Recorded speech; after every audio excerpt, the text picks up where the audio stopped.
बऱ्याच दिवसापासून बुद्धविहारामध्ये मूर्ती बसवण्याचे आपण या ठिकाणी तय केलं होतं। थायलंडवरून जी मूर्ती आली दानामध्ये आलेली आहे, असा मोठा कार्यक्रम आपण आयोजित केलेला आहे। सर्व हे दानावरच करतो आपण। या ठिकाणी जी बुद्धविहारामध्ये जी कमिटी आहे, ती कमिटी महिला मंडळ हे सर्व मिळून आपण हे काम करत असतो। मला या ठिकाणी 12 वर्ष होत आहेत।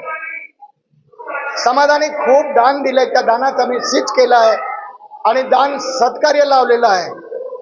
सर्वांना सूचना देतो की आपण बुद्ध धम्माच्या नियमाप्रमाणे आपण वागूया आणि आचरण करूया। आज बराचसा काही इतर धर्मातून जे काही धम्म दीक्षेचा सोहळा आज देखील झालेला आहे। आज या ठिकाणी देखील ब्राह्मण समाजातून या ठिकाणी आपल्या बुद्धविहारामध्ये त्यांनी दीक्षा घेतलेली आहे। 22 प्रतिज्ञाचं पालन करण्याचं त्यांनी वचन दिलेलं आहे। लाड बुद्धा, सदाशिव गच्छा असतील, बरेचसे चॅनलवाले या ठिकाणी आलेले, पत्रकार बंधू आलेले आहेत। त्यांनी देखील या पत्रकार बंधूंनी मोठा या आजच्या कार्यक्रमाची प्रसिद्धी दिलेली आहे। मी त्यांना सर्वांना मंगल कामना करतो।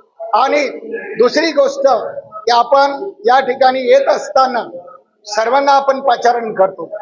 सर्व बंधू आणि भगिनींनो, बुद्ध धम्म बाबासाहेबांनी फार मोठ्या कष्टाने दिलेला आहे।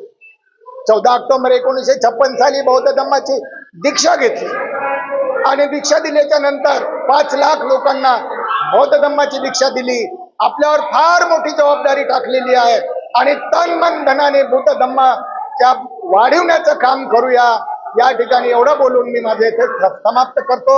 सर्वांचं मंगल हो, सर्वांचं कल्याण हो, सर्वजण सुखी हो, सर्वजण दुःखातून मुक्त हो।